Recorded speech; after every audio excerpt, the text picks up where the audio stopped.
Buenas noches, 20:30, 14:07 la temperatura. Dentro de un rato voy a hablar con mi colega y amigo Luis Novarecio, obviamente actualidad política y también de su vida, porque hay muchos preguntando. Sí, también de su vida, como dos amigos, como dos compañeros. En mi caso, como una persona que se alegra de las buenas noticias vinculadas con su vida. Pero atención, que tenemos un programón, Prepárense.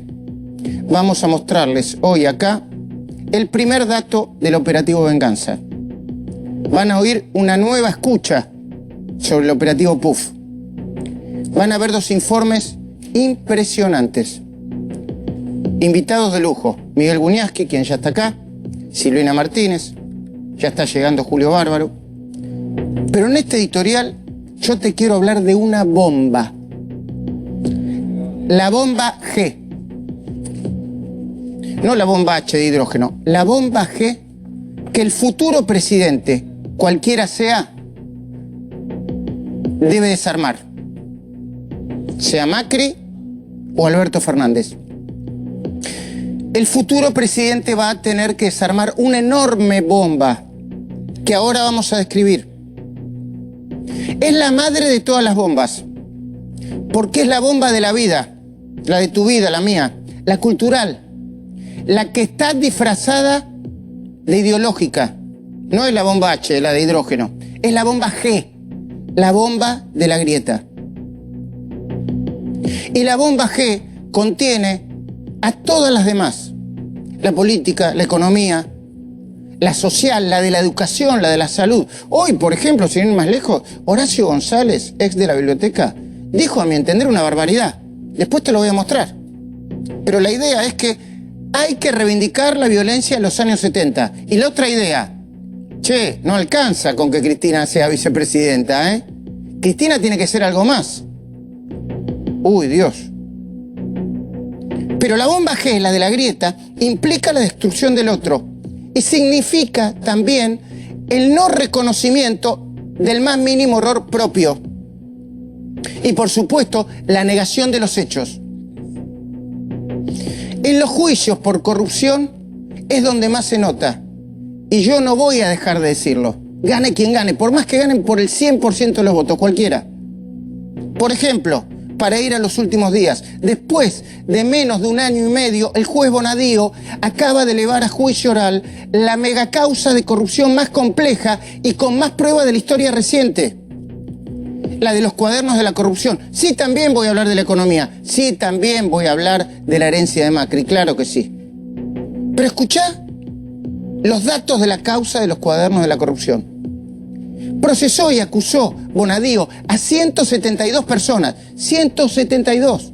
136 empresarios, 14 testaferros o prestanombres y 22 exfuncionarios. Entre otros, a Cristina Fernández como presunta jefa de la asociación ilícita. La acusa de recibir, Bonadío, no yo, coimas en 28 oportunidades. También procesó a Julio De Vido y lo ubica como principal organizador. Le adjudica 4 sobornos millonarios. A Roberto Barata, ex secretario de coordinación de De Vido. Después te vamos a hacer oír una nueva escucha de Roberto Barata. Lo presenta como el otro organizador y el que más coimas habría recibido, en 108 oportunidades. Bonadío cree, y esto es reciente, por eso lo tocamos hoy acá, que entre 2013 y 2015 Néstor, Cristina y sus presuntos cómplices se llevaron cerca de 200 millones de dólares. Y cada uno de los hechos está descrito en el auto de procesamiento de 154 páginas. Yo lo acabo de leer. Otra vez. Está descrita la hora, la fecha, el lugar, los participantes. El juicio oral, cuando empiece, escucha bien, va a estar a cargo del Tribunal 7, cuyos integrantes tienen antecedentes de independencia y profesionalismo. Son Fernando Canero, Enrique Méndez Ignori y Gabriel Castelli. Pero Alberto Fernández, el candidato con más votos, con sus declaraciones ya metió a los 13 juicios en los que Cristina está procesada, incluido este, en el marco de una supuesta persecución. Y yo ruego que no insista con eso. Porque entonces, miren que los votos no garantizan impunidad, Y además, Alberto, yo se lo comuniqué cuando hablé con él en las últimas horas, no pareció tener una respuesta feliz cuando le preguntaron sobre, a mi entender, delirante decisión del juez Alejo Ramos Padilla de encargar a la Comisión de la Memoria de la provincia, presidida por Adolfo Pérez Esquivel, la tarea de escudriñar notas de Daniel Santoro para saber si habría oculta alguna maniobra de acción psicológica. ¡Por favor! Eso lo hacía la dictadura con las notas periodísticas. No, no vayan por ahí, no vayan por ahí. Llamé al candidato para preguntarle, cuando le preguntaron por el hecho, qué había querido decir. Me aclaró, y en esto me alegro, que no le constaba que Santoro fuera un extorsionador, menos mal. Y agregó que le pareció una enormidad tomar la decisión del juez como un ataque generalizado a la libertad de prensa. Saca tus propias conclusiones. Alberto también me dijo que no iba a gastar ni un minuto de su tiempo para que los jueces persigan a Macri. Si es que no tienen con qué perseguirlos, ¿no? Y menos a los medios y a los periodistas. Me recordó, yo fui una de las principales víctimas de programas como 678. ¿Por qué lo voy a consentir ahora? Yo digo como periodista, ver para creer. Él dice que no le hará, que no va a hacer eso. Y yo le puedo creer. Pero Cristina sí. Porque ayer en La Matanza, Cristina volvió a reivindicar lo que durante toda la semana la presidenta de Justicia Legítima, Cristina Camaño, salió a agitar de manera imprudente. Un cambio de la Constitución para evitar que los gobiernos se endeuden. Y de paso, cañazo, como decía mi abuelita, de paso cañazo, condenar a los periodistas que según ella no reflejan la realidad de la crisis. Además, en esta misma semana comenzó por la vía judicial el operativo Venganza contra Margarita Stolbizer y Silvina Martínez. En un ratito te lo vamos a anticipar. Pero la gran bomba de la grieta también abarca, cómo no, la economía. Porque Alberto, que no come vidrio, y Sergio Massa, el otro gran aportante de los votos que unieron a la oposición, critican fuertemente el público la política económica de Macri y sus graves consecuencias. Obviamente que las hay. Sin embargo, ambos saben, aunque no convenga plantearlo en campaña ni decirlo ahora, que entre las bombas que deberían desarmar hay algunas que corresponden a la herencia de Cristina. ¿Y cuáles son las bombas que Cristina armó? Mirá, aumento del gasto público con un récord histórico de casi el 8% de déficit primario. La bola de nieve de los subsidios, una bola de nieve millonaria. Las moratorias previsionales. Un incremento del empleo público desmesurado. La pobreza que Cristina se negaba a medir y que terminó en un 30%. La inflación reprimida por el cepo y ocultada por la manipulación de estadísticas oficiales. Un crecimiento del Producto Interno casi nulo durante su última gestión, por encima del 1%. Un banco central con mucha emisión monetaria y casi sin reservas. ¿Y cuáles son las bombas que deja Macri? Porque también deja bombas Macri. Un endeudamiento extra de 120.000 millones de dólares. Un aumento de la pobreza de entre 6 y 7 puntos cuando termine la gestión. En diciembre. Un aumento de la desocupación de casi el doble. Una devaluación del peso acumulada de más del 500%.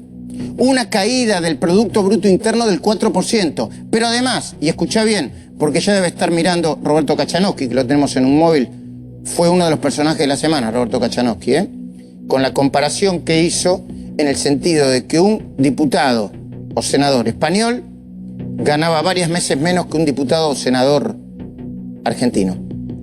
Pero continúo con la herencia de Macri. Una inflación reprimida por el congelamiento de tarifas. El fin de la baja a cero del IVA para alimentos básicos.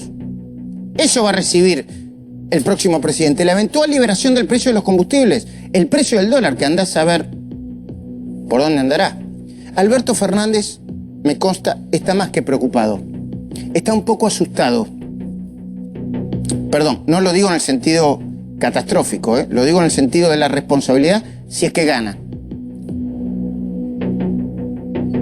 El domingo pasado te anticipé algunos de los nombres de su futuro gabinete. Ahora te voy a anticipar algunas medidas económicas que creo va a terminar implementando. Escucha bien.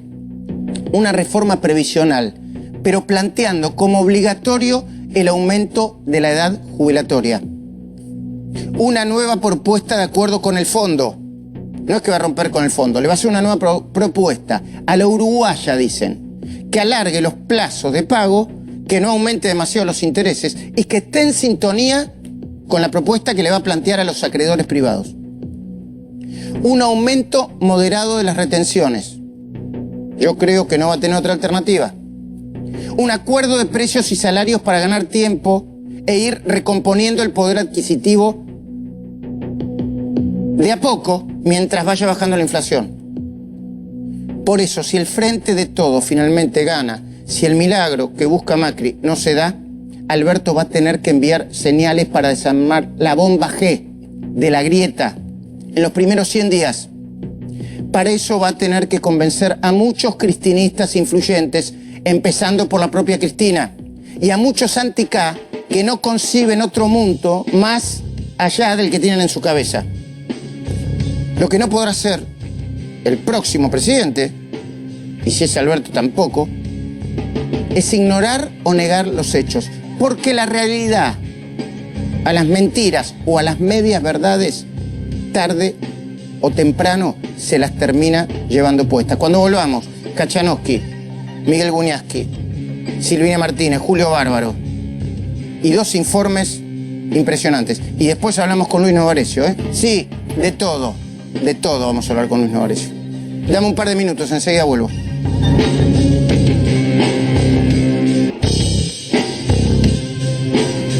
Bueno, programón hoy en La Cornisa una mesa importantísima. Acá está Julio Bárbaro de nuevo porque el domingo estuvo pasado y nos hizo pensar y divertir mucho. Miguel Guñasqui, un gran pensador, Silvina Martínez, o al revés, ¿no? Empezando por las mujeres. Pero antes de que vayamos a lo que algunos consideran el primer dato del operativo Venganza y que está afectando a Margarita Stolbizer y a Silvina Martínez, ¿me pueden hacer ver lo que dijo y anunció Horacio González vinculada con la violencia de los años 70 y el papel de Cristina? Por favor, el papel que le quiere dar Cristina ahora. Por favor, veámoslo. Ahora. Cristina Kirchner no puede ser una mera vicepresidenta y esto Alberto Fernández no lo puede ignorar. Ya genera ruido. Ya de entrada genera ruido. Hacía mucho que no hablaba. Habla y genera ruido. La otra, por favor.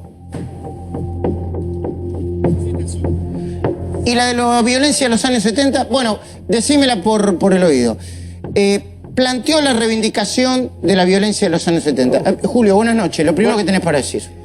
Horacio González tiene 2 momentos, cuando no se le entiende y cuando no tendría que hablar. Digamos, la violencia de los 70, Argentina nunca tuvo una autocrítica. La tuvo en Uruguay. Pepe Mujica llega al poder porque hay una autocrítica de los Tupamaros que es digna de ser asumida. La violencia de los 70 fue nefasta, asumámoslo, punto. ¿Por qué hace esto Horacio González? Miguel, gracias por venir. Yo lo conozco a Horacio González de la facultad y cuando fue director de la biblioteca, y con todo respeto, porque lo respeto, no creo que sea la caricatura que se dice de él, pero está instalado en el pasado y en el error del pasado, porque una minoría que toma las armas representando una mayoría es un absoluta dislate y una locura total. Curiosamente, Horacio no es un hombre violento y creo que no lo fue tampoco. No fue un tipo de fierros. Entonces, ¿por qué lo plantean en el medio de la campaña? ¿Le están marcando la cancha a Alberto? Te digo, esto es una hipótesis, le digo, la hipótesis que tengo es porque quiere ser obsecuente de un cristinismo que cree retornado sin ninguna autocrítica. A estos les va a gustar este asunto de volver a los 70. Es piantavoto eso, ¿eh? Y es piantavoto. Para todo, digamos, no hay que estar con Alberto en contra para saber que esto es piantavoto. Ahora vamos a hablar de eso, pero fíjense el tuit que escribe Silvina Martínez en las últimas horas para empezar a hablar de lo que algunos consideran el principio del operativo Venganza. Tantos años denunciando la corrupción K y ahora nos persiguen y amenazan con demandas por daños y perjuicios para sacarnos plata. Un testaferro K y el abogado de Cristina. El abogado de Cristina. ¿Me contás un poco? Sí, bueno, recibimos en las últimas horas varias cartas documento con relación a una mediación, un proceso de mediación por daños y perjuicios iniciado por Mario Cifuentes. Recordemos que Mario Cifuentes, nosotros lo mencionamos en el libro Ella Miente y vos lo has mencionado en este programa, y otros periodistas han escrito muchas notas sobre él. Es el dueño, o era el dueño de la empresa OPS, una empresa que en Neuquén creció bajo el ala del gobierno kirchnerista, con aceitados vínculos con diferentes kirchneristas, Osvaldo Sanfelice, uno de ellos. Nosotros planteamos la imagen de Mario Cifuentes como uno de los más posibles testaferros de la familia Kirchner, nos llega una carta documento, una mediación, a nosotros y a diferentes periodistas, entre los que estás vos, está Santoro, en una nueva, digamos, tratar de volver a hacer este operativo venganza, pero no ya con la finalidad de vengarse propiamente dicho, sino un poco para que los demás, y para esta nueva etapa que viene, aquellos que quieran investigar, ya no el pasado, sino el presente, en caso de un nuevo gobierno, en el cual involucra a Cristina Kirchner, tengan presente la imagen de lo que les puede pasar, a través de acciones judiciales, denuncias, acciones de daños y perjuicios, e ir contra el patrimonio de esta gente. Lo que querés decir, Silvina, es que están planteando la idea de generar una especie de castigo ejemplar para que otros no se animen. Exactamente. Y al mismo tiempo para hacer buena letra, como decía Miguel, con respecto a algunos sectores, ¿no? Claro, acá tenés dos personajes que son los que colocan al frente de este nuevo operativo. Por un lado, como te mencionaba, Mario Cifuentes, que si se quiere el Lázaro Báez de Neuquén, ¿no? Tiene las mismas características, nosotros decíamos de ladero a millonario, porque era una persona que era deudor incobrable y al año siguiente un patrimonio tremendo y una gran cantidad de empresas. Lo ratificamos, decimos todo, tenemos las pruebas, pero además lo vamos a probar en sede judicial. Y eso es lo más interesante. A ver, ¿por qué? Porque en sede judicial nosotros tenemos la facultad de probar todos nuestros dichos que dijimos en los libros, más allá de la libertad de expresión, la libertad de prensa que todos conocemos. Nosotros vamos a pedir exhortos a España, porque hablamos de que ellos tenían varias propiedades en España que compartían con Sanfelice, y vamos a pedir información a España, donde van a surgir más propiedades además de la que nosotros informamos. A ver si te entiendo, Silvina, a ver si te entiendo. Vos lo que decís es que esta acción por daños y perjuicios, que es buscar dinero, ¿no? La acción por daños y perjuicios es buscar dinero, ¿no? No sé si se habrá quedado pobre Cifuentes, ¿no? Sí, está quebrado la empresa, bueno, entonces. Lo que les va a permitir a Margarita y a vos buscar más información, porque se la van a pedir a la AFIP, de la que era un deudor enorme. Irrecuperable, claro. La diferencia es que la AFIP, frente a la orden de un juez, tiene que levantar el secreto fiscal y darte la información. El Banco Central pasa exactamente lo mismo, levanta el secreto bancario y te da toda la información. Uno, para defenderse, puede recurrir a diferentes fuentes de información que normalmente un particular no puede acceder, y entre ellas están los bancos, la AFIP, la UIF, las causas penales y la información del extranjero. A todo esto vamos a recurrir. Y el segundo personaje que mencionábamos es el abogado que utiliza Mario Cifuentes para demandarnos, que es Ricardo Nissen. ¿Y quién es Ricardo Nissen? Este abogado, yo lo conozco muy bien. ¿Por qué? Fue quien me llevó a mí a la IGJ y fue quien, ¿Ah, sí? Sí, quien me despidió de la cátedra. La IGJ es la Inspección General de Justicia. Y fue un abogado que yo daba clases en la facultad con él, era ayudante de su cátedra, y después de que yo comencé a denunciar en el año 2012 todo el escándalo Chicone, me sacó de su cátedra porque es un ferviente kirchnerista. En realidad, el trasfondo de toda esta situación, más allá de los daños y perjuicios, es para Cifuentes volver a conseguir los negocios que tenía en la obra pública. Para Ricardo Nissen es su aspiración a ser el próximo ministro de Justicia con el próximo gobierno de Alberto Fernández. Ahora, es una hipótesis que podemos discutir acá, ¿no? Porque Julio se ríe y dice, claro, no aprenden más. Esto también es piantavotos. Es inconveniente. No, claro. Esto también es piantavotos. Es como si lo hicieran a propósito, ¿no? Es que hay un grupo cerrado, perdona con este término, hay un grupo cerrado que plantea esto. Ahora, detrás de esta maniobra, que es piantavotos, que es inoportuna en este momento de elecciones, hay una cabeza, y que nosotros lo adjudicamos, por eso unimos la figura de uno y de otro. Detrás de esto está Cristina Kirchner.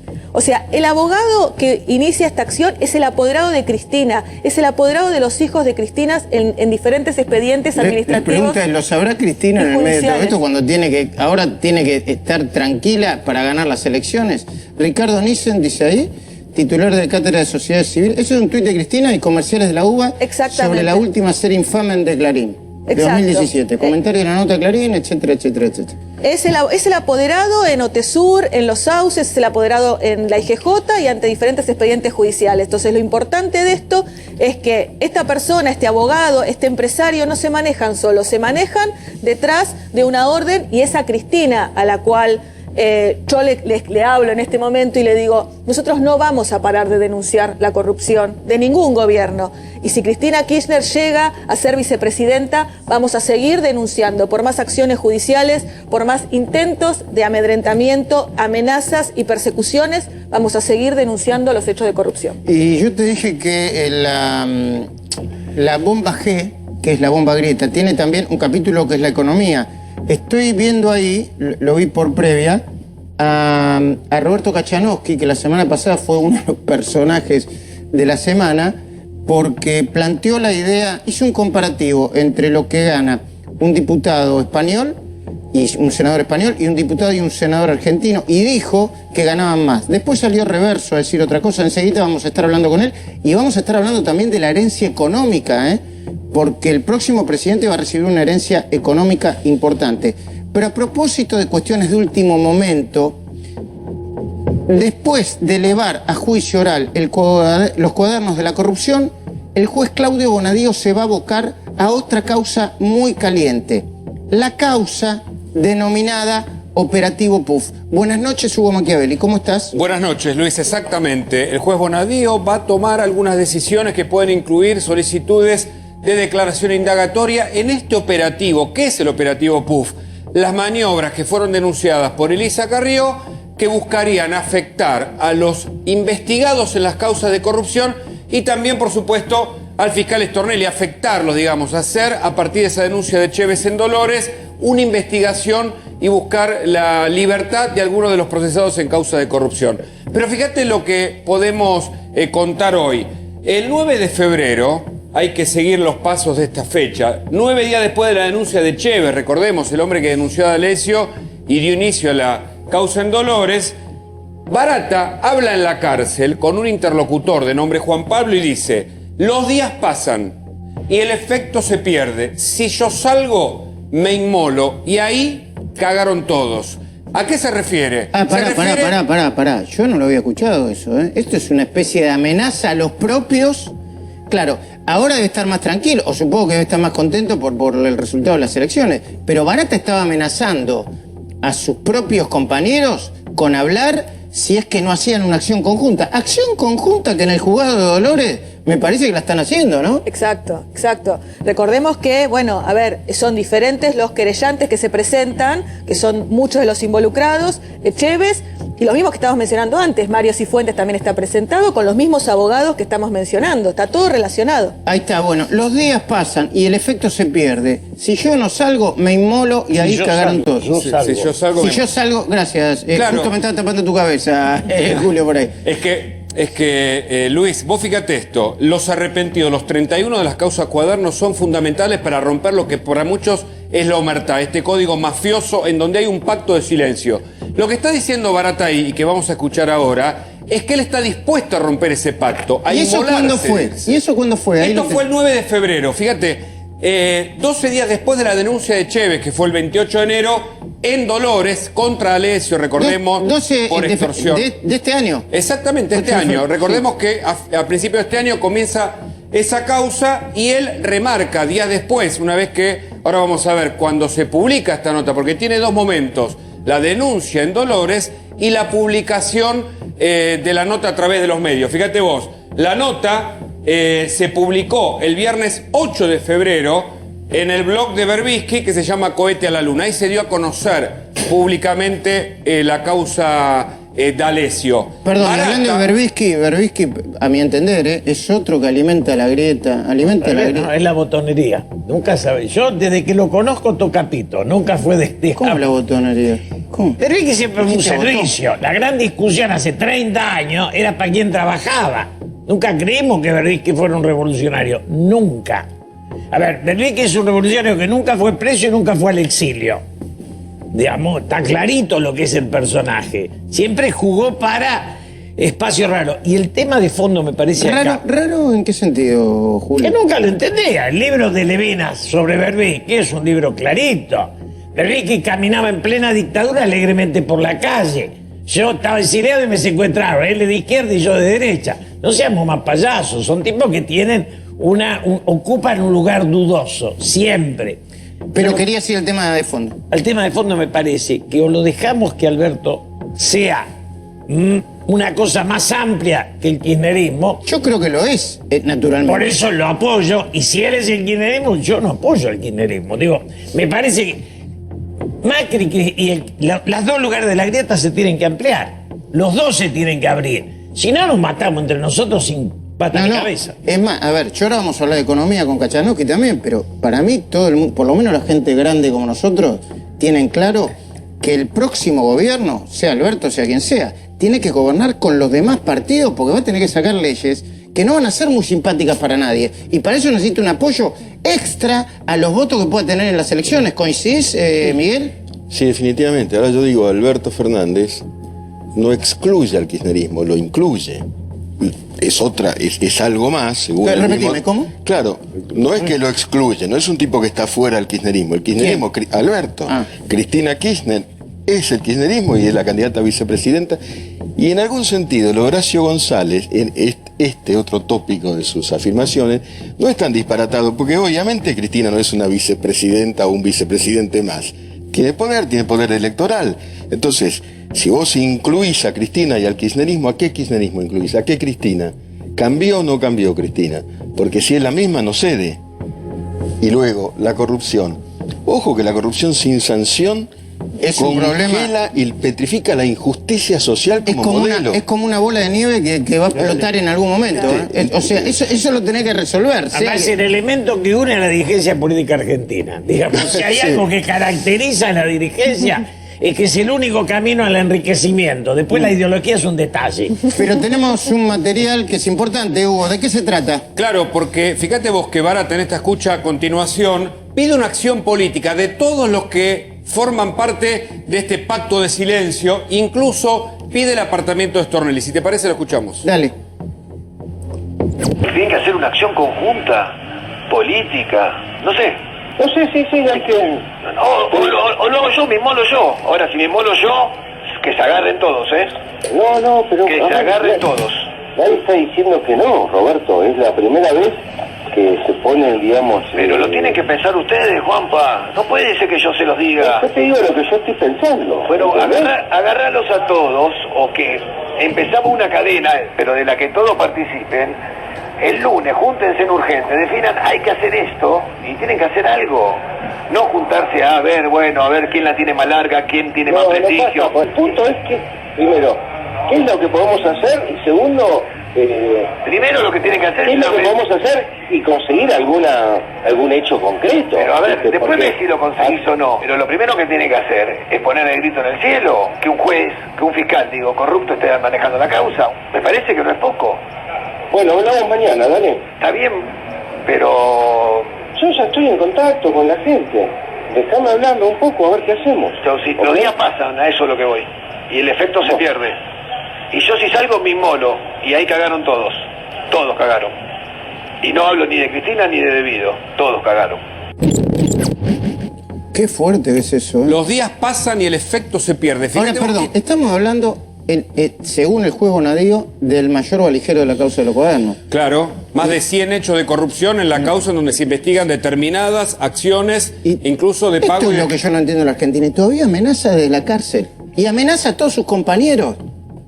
Amenaza de Cristina para abajo, ¿eh? Amenaza de Cristina para abajo. Digo, eso es una amenaza clara, ¿no? ¿Qué dice? ¿Qué significa me inmolo? ¿Significa hablar? ¿Significa contar lo que sabe? ¿Por qué no lo hace? En definitiva, estaban buscando una acción conjunta, él mismo lo señala, y esto es lo que se investiga en la operación PUF. Atención, el juez Claudio Bonadío puede tomar decisiones en las próximas horas. Bueno, y después vamos a ver cómo puede vivir la Argentina con una vicepresidenta acusada de todo lo que está acusada. Hay unos cortes de Campagnoli muy interesantes. Pero ya me voy a hablar con Roberto Kachanowski. ¿Me pones el clip que ha convertido a Kachanowski, entre otros, en el hombre de la semana? Dale. Ustedes tres son legisladores. Sí, señor. La Cámara de Diputados en Argentina tiene un presupuesto de 150 millones de euros. ¿Sí? Eso significa que cada legislador, diputado, cuesta 49.000 euros mensuales. ¿Sabes cuánto es en España, que tiene la misma población? Esto lo pueden sacar si quieren, acá está, ¿eh? Presupuesto, página 16. Tipo de cambio de hoy. Tiene un presupuesto de 91 millones de euros y acá cuesta cada diputado cuesta 2 veces más en euros de lo que cuesta un diputado en España, que tiene la misma población. Te vas a la Cámara de Senadores, estimado, el presupuesto es de 148 millones de euros. Vamos a ponerlo muy rápido. Acá te sale cada senador, cuando vos dices el presupuesto por la cantidad de senadores, 171.000 euros mensuales contra 17.500 euros que te cuesta un senador en España. Es 10 veces más caro. Muchachos, lloren por los pobres, pero empiecen a mirar por acá. Bueno, eso mismo Kachanowski se lo dijo en la cara a Fernando Iglesias y a Pino Solana. Quiere decir que no tiene inconveniente con los partidos políticos. Pero luego Reverso, y esto nos lo va a mostrar Agustina dentro de un ratito, cuestionó un poco las comparaciones de Roberto Kachanowski. La primera pregunta, Roberto, es ¿por qué y para qué lo hiciste? ¿Cómo te va, Luis? Buenas noches. A ver, vamos por partes.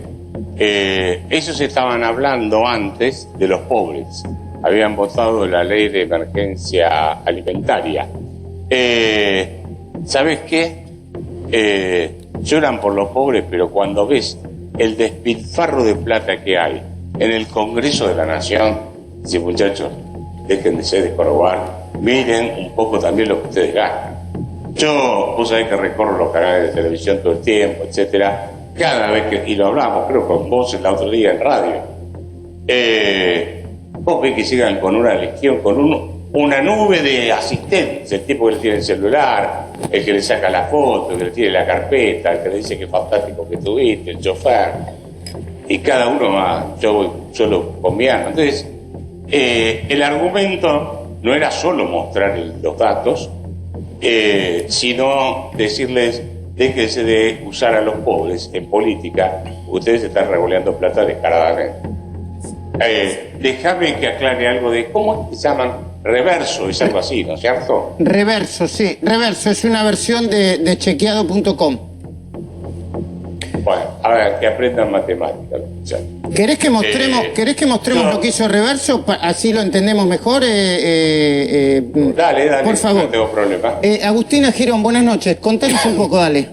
Contanos lo que dice Reverso. Buenas noches, Luis. Efectivamente, lo que dice Reverso, que es esta versión de chequeado, es que vamos a empezar por el principio. ¿Cómo está compuesto el salario de los diputados y senadores tanto en Argentina como España, para entender bien los números? En Argentina está compuesto por 4 ítems. La dieta, que sería básicamente el salario básico, que se va cambiando y actualizando según el gremio de los legisladores. El gasto de representación, que tiene que ver más que nada con los viáticos, por ejemplo, el alquiler de un departamento o de un hotel. El plus por desarraigo, que en Argentina es del 14,2%, y un extra por movilidad, ¿no? Que siempre y cuando, por supuesto, no esté incluido dentro de los famosos pasajes que lo tienen. Están haciendo fijo, claro. Exactamente. En España, en cambio, está la asignación, que es, por supuesto, el salario básico, una indemnización por residencia, que sería lo más parecido a los gastos de representación, y un complemento por cargo. ¿Qué significa esto? Que en España un senador o un diputado que tiene, por ejemplo, un cargo extra como presidente de una comisión cobra aparte un extra. Así es como están compuestos entonces los salarios en Argentina y en España. Eso es importante, esta tabla, dale. Estos son los números. El sueldo mensual, según los datos que recopila Reverso, es de 4.478 euros bruto, en el caso de los diputados en Argentina. Y el anual de 53.743 euros bruto. ¿Y en España? Nos vamos a España. El sueldo mensual es de 4.903 y el anual de 68.642. Esto sin contar, y es importante aclararlo, sin contar los complementos y gastos de movilidad. ¿Por qué Reverso aclara esto? Porque si se suman los gastos de complementos y gastos de movilidad, ahí sí el salario en España es más alto que el de Argentina. Muy bien. Y Roberto, también el dato es que los diputados y senadores en España tienen un aguinaldo y un doble sueldo, un sueldo más, ¿no? Pero ¿qué quiere decir más hacia el detalle? Porque vos querés ir al fondo de la cuestión, me parece. Me parece que ni siquiera entendieron la diferencia entre sueldo y cuánto cuesta una persona. Son dos cosas distintas. Vos podés tener un costo del salario más toda la música que tenés alrededor de asistentes, de asesores, del café, de internet, del chofer, etc.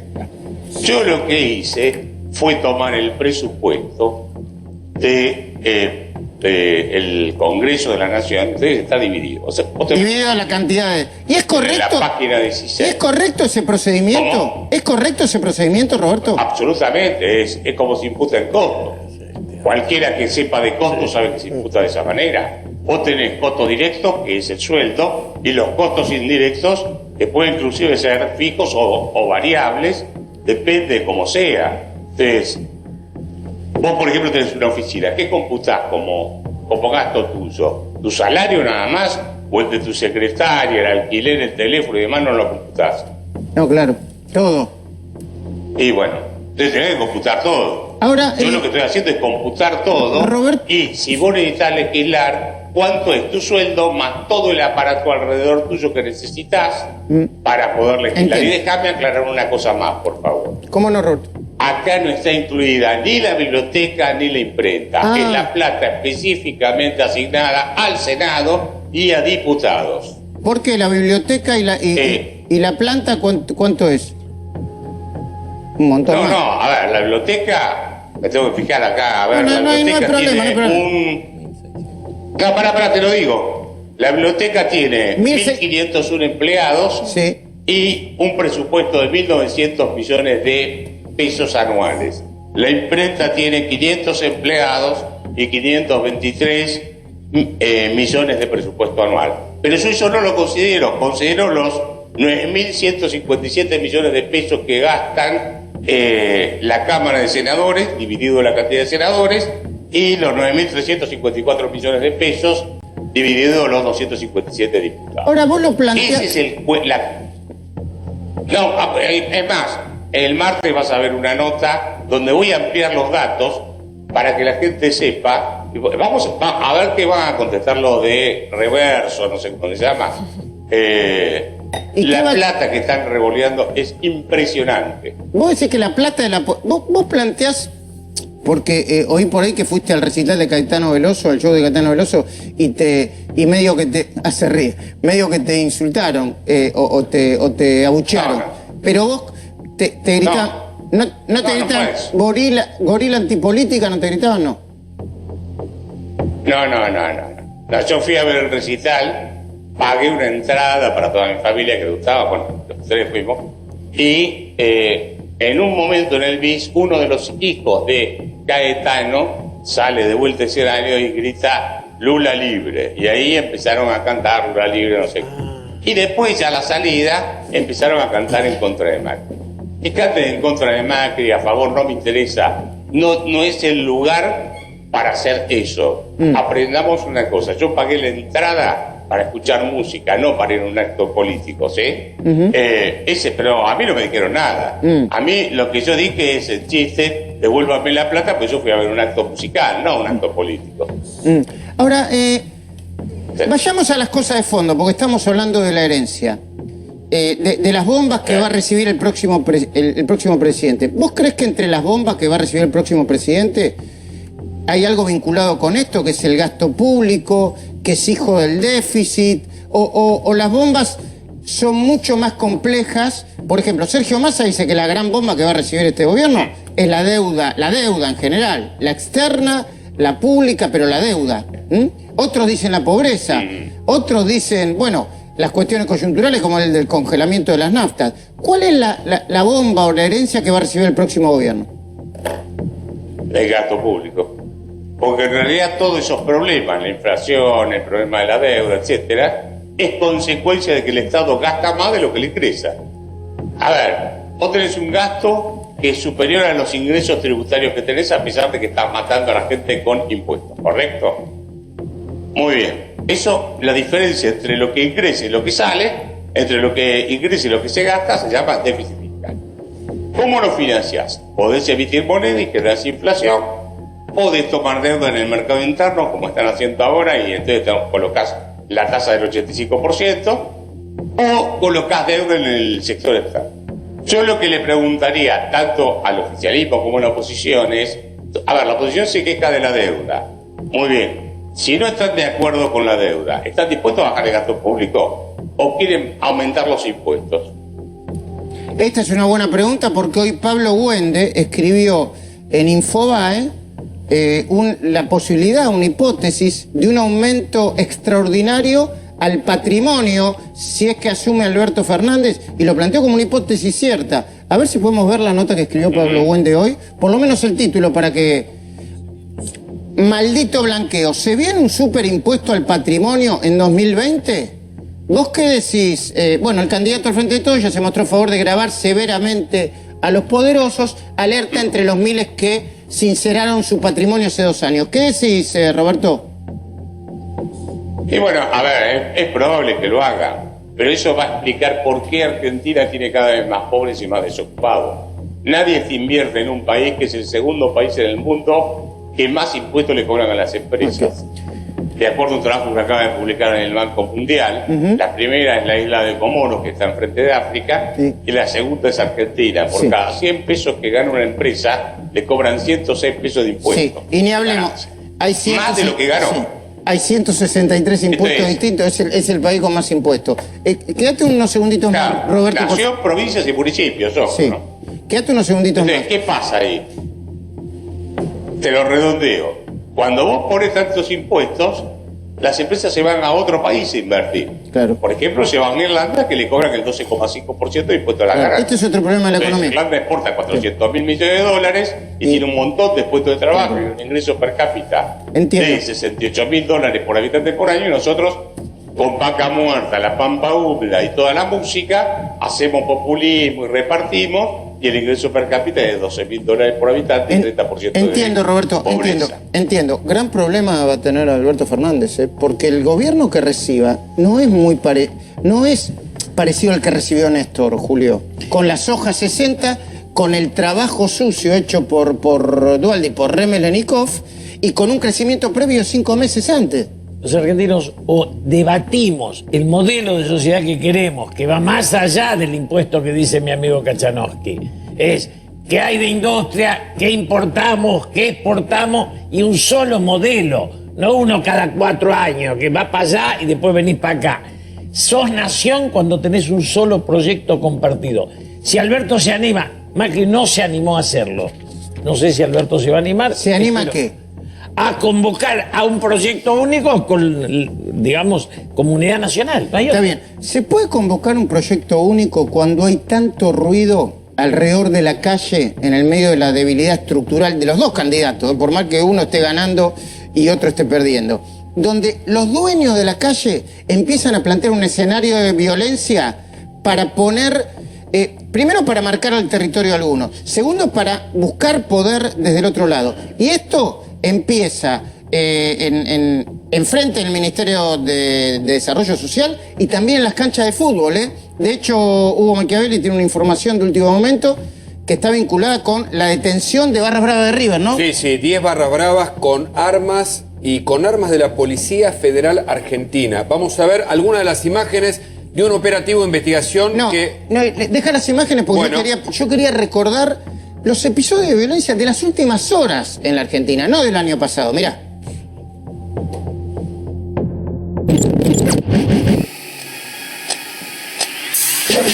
A los tiros por una interna sindical. Esto está pasando ahora entre una fracción de la UOCRA dirigida por el Pata Medina, otros sectores de la UOCRA dirigidos por Vergara y también la policía.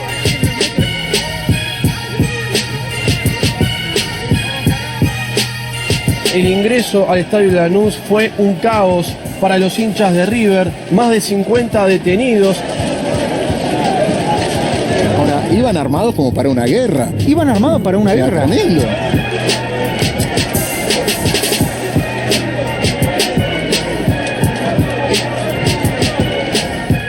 Estamos observando una historia que subió Nahuel Ojeda, quien es un barra de River que está en la lista de derecho de admisión, es decir, no puede ingresar a los estadios, apuntando a Rodolfo Donofrio, al presidente de River. 2 docentes fallecieron cuando regresaban de Rawson de participar en una jornada de protesta. En el mismo día que el gobernador Mariano Arcioni se votó un 100% de aumento de las dietas para él y para el equipo parlamentario, los docentes aún no hemos cobrado. Se acaba de aprobar la ley de emergencia alimentaria. 61 votos a favor, la emergencia alimentaria en la República Argentina. La urgencia y la necesidad de garantizar las 4 comidas en la mesa de cada uno de los argentinos ha hecho que vengamos hoy. Si en la Argentina, que produce alimentos para más de 400 millones de personas, tenemos que salir a votar una ley de emergencia alimentaria, está a las claras que en realidad la crisis social es muy, muy grande. Es un mensaje de racionalidad en un contexto económico, social y complejo difícil. Esto pasa en Chaco, un grupo de manifestantes que se enfrentó con la policía.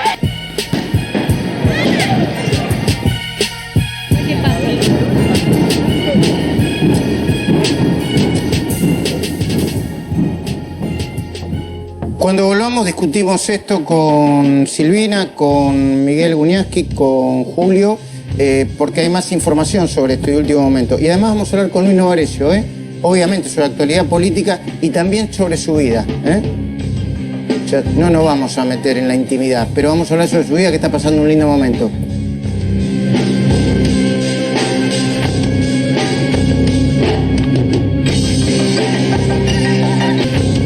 Enseguida vamos a estar con Luis Novarecio, pero veníamos, antes del corte, planteando la idea de los dueños de la calle, la violencia. ¿Cómo se llamaba la nota que escribiste ayer que no alcancé a anotar en Clarín? Sobre la raíz cuadrada, la Constitución y la educación. Claro, porque uno de los dirigentes, uno de los docentes en Chubut decía que mejor que aprender la raíz cuadrada es que aprender a luchar. Que los alumnos aprendan la lucha, ¿no? Claro, él se apropiaba, digamos, de la educación, decidiendo diferir, este es el mensaje simbólico, ¿no?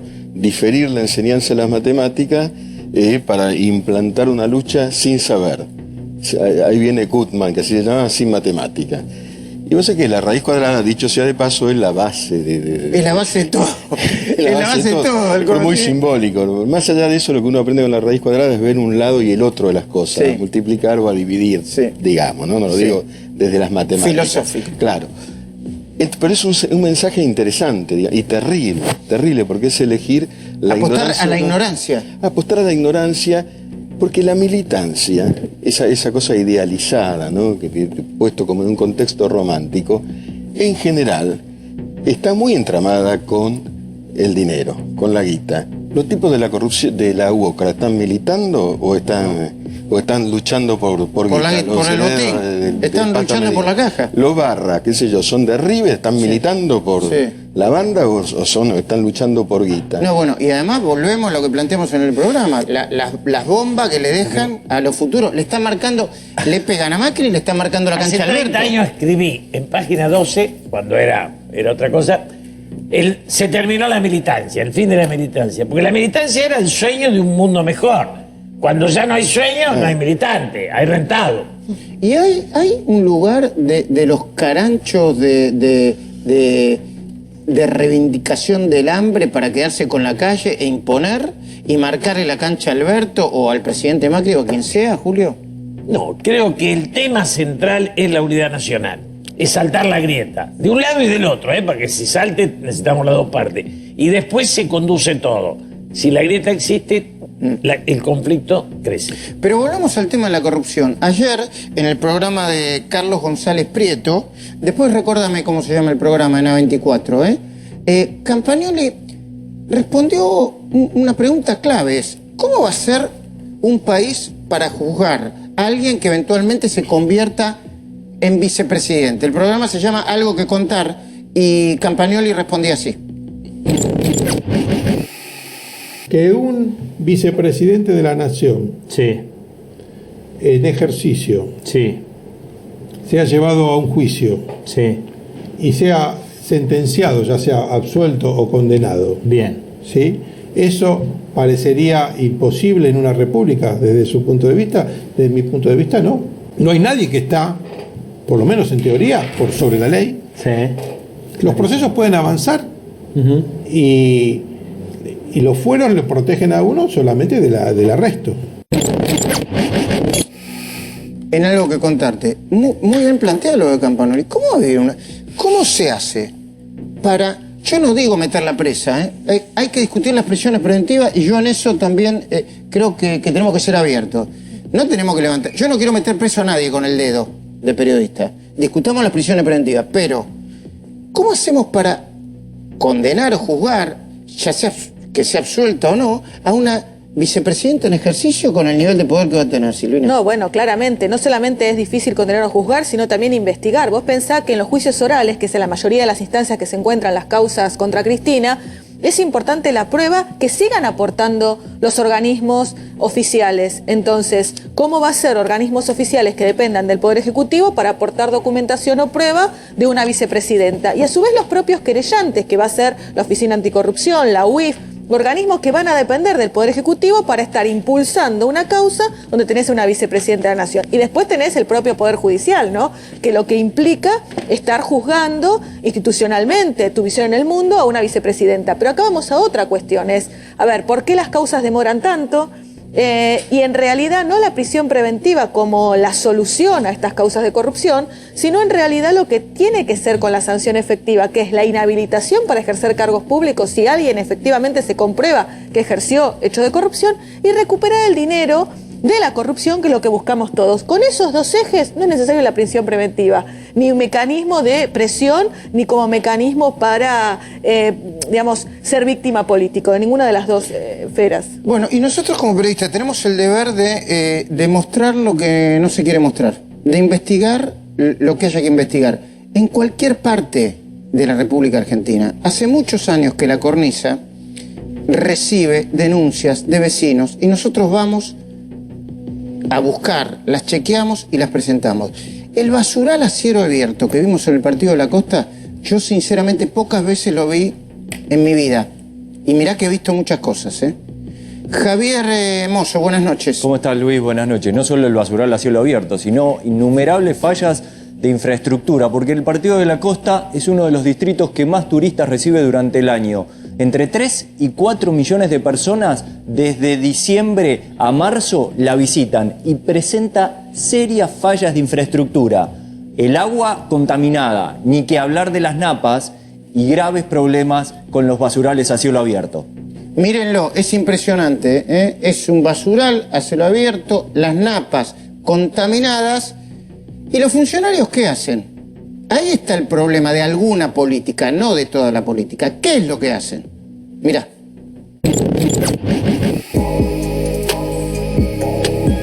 El Partido de la Costa está ubicado a 350 kilómetros al sudeste de la capital federal. Viven 100.000 habitantes y es uno de los centros turísticos más importantes de la República Argentina. Pero 28 años de gobierno de la familia de Jesús le han provocado serios inconvenientes en infraestructura. Problemas con el agua potable, basurales a cielo abierto y contaminación de napas.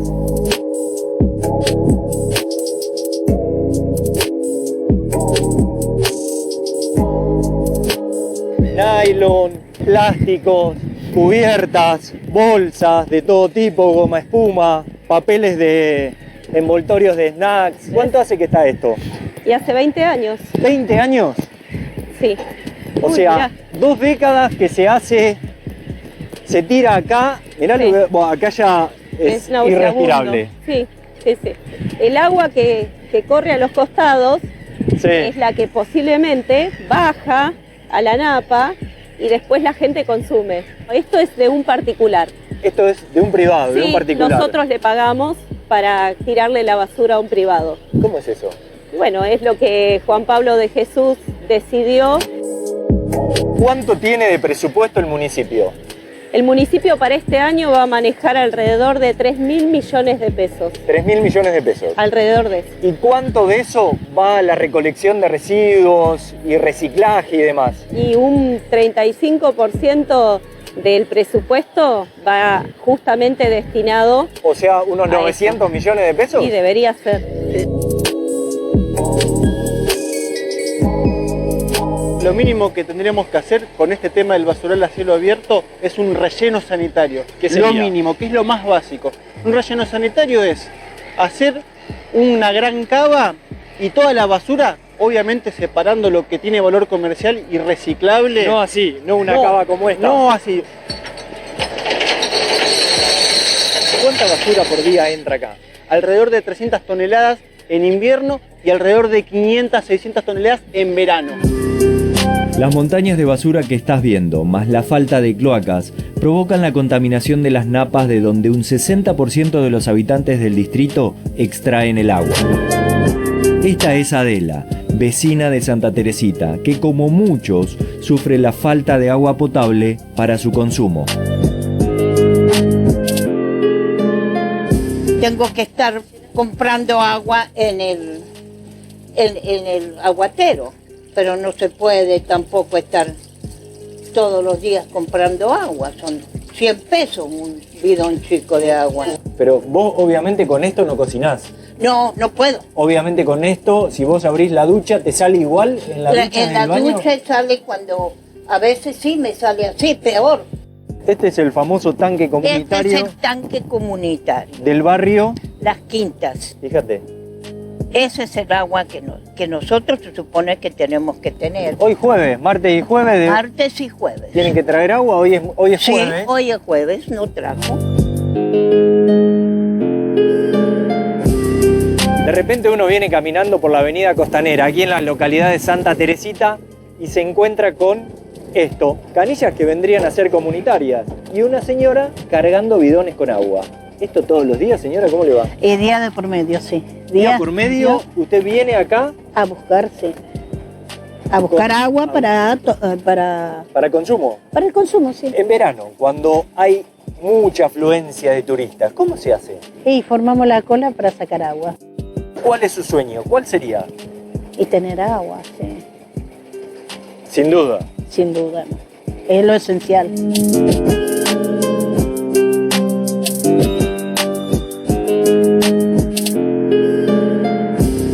Yo tengo viviendo acá cerca 20 años. ¿Y esto existía? De a poquito. Si vos haces la denuncia en el municipio, ¿qué te dicen? Nada, que solamente es que tiran relleno, que serían resto de ramas y escombros, que vos lo verás que no es cierto. Mirá, te voy a pedir que te tapes un poco la nariz. ¿Ves? Que son tan mentirosos. Mirá lo que es esto. A la noche, ¿qué hacen? Como si esto fuera poco, aprovechan que los vecinos dormimos y descansamos porque trabajamos y prenden fuego. Vos estás durmiendo y de repente te despertás ahogado porque la casa se llena de humo, de olor y con olor asquerosamente de basura. ¿Y cómo hacen para vivir ustedes, que son vecinos? ¿A cuántas cuadras de este basural que es bastante grande? ¿2 cuadras? Sí, 2 cuadras y a 3 está el hospital. Tengo una bomba que no puede traspasar de los 3 metros de profundidad. ¿Por qué? Y porque si traspasa los 3 metros está peor el agua y sale salada. Por arriba de la napa, el agua te sale como me sale a mí. ¿Qué es así? Esta agua que vos estás viendo acá está pasada por un filtro, que lo tengo arriba. Si vos no tuviese filtro, el agua saldría... Naranja. Yo en lo personal tengo problemas en el colon debido a esto. ¿Debido a esto? Sí. O sea, ¿te hiciste estudios, te hiciste análisis? Sí, tengo 2 úlceras en el colon. Vi en esta recorrida por el Partido de la Costa que hay canillas comunitarias. No, acá la tenemos a 7 kilómetros.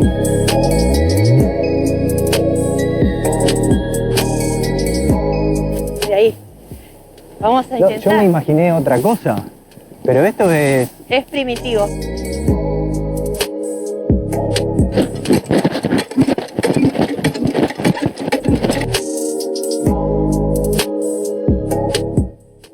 Tiene olor a pescado, pero ese es un pequeño detalle.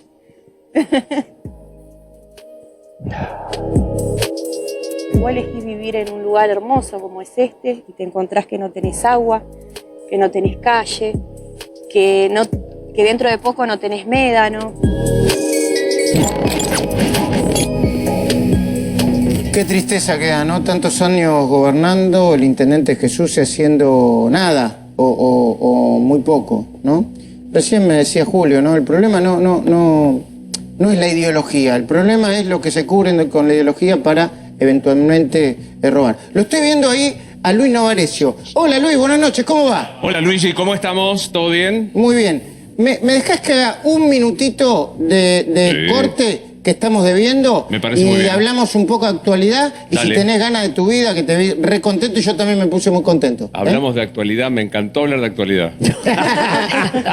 Y un poquito de tu... Bueno, Viene la baña, así que podemos hablar de economía. La vi a Silvina Martínez, allá que le mando un beso para hablar de todas estas Julio cosas. Bárbaro está, Pero el Miguel amigazo Muñoz. Julio Bárbaro. Y, Miguel está, Muñoz y todo el equipo de la cornisa. por hablamos de actualidad, me encantó. ¿Cómo no? Y un poquito. Bueno, Luis, arranqué una editorial planteando la bomba G, la bomba de la grieta, pero que incluye todo, la política, la economía, lo cultural y lo ideológico. Yo le creo a Alberto cuando dice que quiere pasar la historia terminando esto. ¿Puede, escuchando a Horacio González, escuchando ayer a Cristina Fernández de Kirchner, puede terminar? La verdad que es la pregunta. Yo escuché muy atentamente tu editorial. De verdad yo creo en la buena fe de Alberto Fernández a la hora de decir terminemos con esta historia. Porque aparte, más allá que lo cree personalmente, no tiene mucho margen para meterse en la grieta con la crisis económica en la que estamos metidos. Dicho esto, la gran duda es lo que vos planteás, Luis. O sea, hoy la nota de Horacio González, que todos vimos, o esta cosa del discurso de Cristina en La Matanza, y te siembra dudas. Yo creo que Alberto Fernández, de verdad, esta discusión de si va a ser manejado o no por Cristina es una discusión ociosa, porque creo que entiende del poder, está dispuesto y se está jugando la vida. Ahora, es una gran pregunta, insisto. No sé si a vos te pasa, Luis, en un sustrato económico muy difícil, muy difícil. Muy complicado. Mira, estamos hablando con Julio y lo hablamos también con otros economistas, vos también lo hablás todo el tiempo en la radio, en tus programas. La crisis económica que hay, la deuda externa, la deuda social, la emergencia alimentaria, los problemas estructurales que tiene la Argentina, no da ni siquiera para que gobiernen solos, aunque ganen el Frente de Todo por el 60% de los votos. Mira, en un ratito ya está sentado en nuestro living Roberto Labaña. Vos sabés que nosotros hicimos un ejercicio una vez en Infobae preguntando a colegas quién era el mejor ministro de Economía desde Rivadavia hasta aparte. Y es interesante porque hasta Labaña, vos no te acordás de ningún buen ministro de Economía, digamos. Y en el caso de quien hoy está aquí como invitado, todo el mundo, digamos, mayoritariamente lo rescataba. Después del desastre del 2001. Hoy yo veía, por ejemplo, una nota que decía, se viene un nuevo impuesto a la riqueza, a la clase media, a la clase alta. Digo, ¿estamos con margen social como para que esto suceda en un momento de una crisis fenomenal, en donde se están mendigando estos 5.400 millones de dólares del fondo para que sea el modo llegar hasta diciembre? La verdad que yo comparto con vos, no hay chance de gobernar solos, viste, con la soberbia de decir... la pregunta es esta, Luis, ¿es bueno si eventualmente... Alberto Fernández gana con una cantidad de votos a la hora de decir todos estos votos son tuyos, podés hacer lo que vos quieras? ¿Se puede leer como eso? Yo prefiero una Argentina equilibrada con una oposición fuerte que después apoye lo que tenga que apoyar en el Congreso, ¿eh? Sí. Porque para mí, con todo respeto, ¿no? Ganar con... Y eso, a ver, pueden ganar con 54, con el 55... y después jugar a que es mi 54, es mi 55. Yo creo que, al contrario, una mayoría muy holgada va a generar una oposición interna que podría ser eventualmente peligrosa para los problemas que tiene la Argentina. Yo de verdad creo que ahí hay que... Viste que no hay otro modo que empezar a ver andar. El ejercicio del poder no admite análisis teóricos previos o posteriores. Es el ejercicio del poder. Yo creo que si todo indica, si la elección se resulta como fueron en las PASO y el presidente es Alberto Fernández, va a tener un momento histórico para hacer algo, me da hasta cierto apuro decir esto, Luis, como una cosa patriótica. Es decir, pensemos en un gobierno de transición, un gobierno de emergencia para solucionar entre los que más saben esta situación. Digo, yo no me imagino que Alberto reconoció que habla con Melconial, lo recibió a Roberto Labaña. Digo, me imagino que no deben tener la posibilidad de echar algunas ideas solamente por el prejuicio de ser oposición, ¿no? Mira, yo obviamente hay otro problema serio que tiene la Argentina, que está en etapa electoral. Hoy empieza oficialmente las elecciones, Luis, está en etapa electoral. Entonces, Algunos del Frente de Todos, que utilizan, lo digo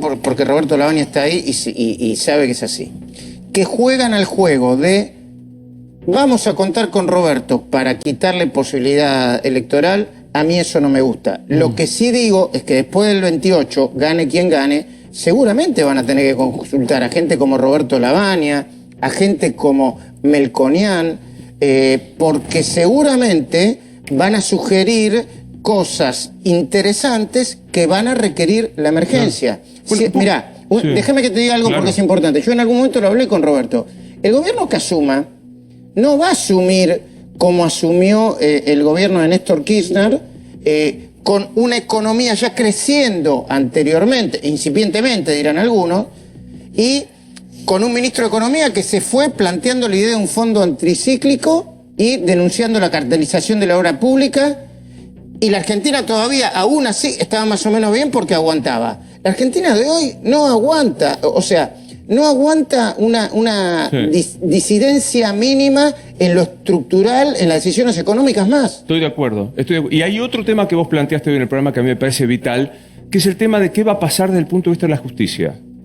La verdad que Comodoro Pi, para no hablar de los jueces de la Argentina, tienen más claro el calendario electoral que los propios políticos. Y esto es muy preocupante. Yo le escuché ahí a Silvina Martínez decir que le va a costar seguir investigando estas causas de corrupción que se motorizaron durante todo este tiempo. No es menor lo que se está diciendo. No es menor lo que dice Silvina Martínez y lo que muchos presumimos que algunos jueces por temor, por instinto de supervivencia, pueden llegar a hacer en el eventual gobierno de Alberto Fernández. Yo tengo una mirada que es que no creo que haya mucho espacio para que los juicios que ya están avanzados, o sea, después los jueces tienen que poner la firma a eso, ¿eh?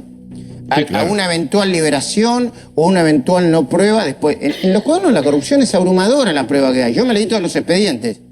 Es abrumadora. Yo no creo que tenga mucho espacio ni el tribunal oral ni quien tome esta causa para volver para atrás. Pero Luis, voy a aprovechar este momento para preguntarte, porque ¿De mis seguramente...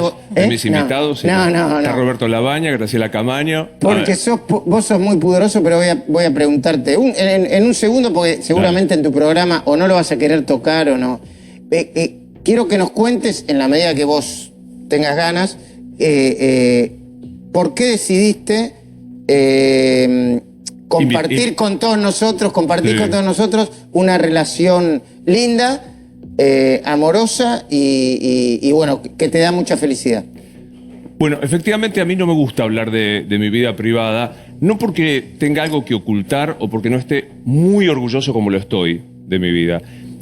Pero yo he hecho como un ejercicio personal y de respeto a mi familia de no hablar de cuestiones personales, porque ya estamos bastante narcisistas y vanidosos los periodistas como para hablar siempre en primera persona.